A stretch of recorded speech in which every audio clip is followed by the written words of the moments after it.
I look from in my entire life that action validates my existence. And in Most being physical beings see it as that way. And in being physical, the action must have been desired, or I wouldn't have become physical. Indeed, but the action was not intended by you. As you were perched upon that non-physical cloud ready to emerge, you never saw action as the means toward the end. You saw it as the way of enjoying the creation that you've created through thought. You see, physical beings have it all backwards. You know that. You think that it is through your action that you make things happen. And now you are coming to understand that it is through the state of being that you make things happen. And from that state of being, you are inspired to action. And the action enhances the state of being.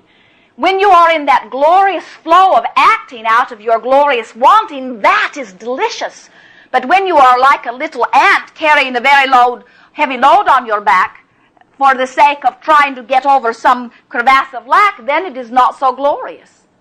And that is the world you have learned from. The world you have learned from, at large, is trying to justify its existence through action. Let us see if we can find a bridge. Let us first assess it clearly. Physical beings, we are speaking to you, and many others, tend to validate your experience or justify your existence by acting. Thus, philosophies such as, if you want to make something of yourself, you must work very hard. And those who don't work don't get. And without pain there is no gain. That is what is at the root of all of those sorts of sayings that predominate. Out of your quest for growth, and because you've been conditioned to believe that to have growth you must have pain, you almost look for the justification for your experience. In other words, if you're not hurting, you're not worthy. Now what we want to help you understand is that regardless of your reason, whether it is your quest for success or your quest for worthiness, or your justification of your physical existence, anytime you're hurting, you're miscreating. Anytime you're feeling pain, your magnetic point of attraction is attracting all sorts of things that you do not want into your experience. You understand that clearly. And so all we're talking about here is replacing some old habits that don't work with some new habits that do.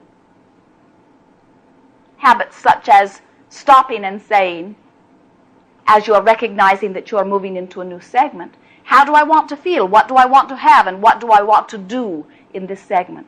Letting the action be inspired from the first. Of course, you've heard of all of that from us before. So where are you now? What might we say to you that will laud you from this stuck place into new clarity? Well, the correlation you made between my horrendous feeling of lack many, many, many years ago and what it catapulted me into has given me insight I did not have before. Good. So you're not so ready to beat up on yourself from this position of lack because you see it the launching pad to something you want. Yes. Good. Thank you.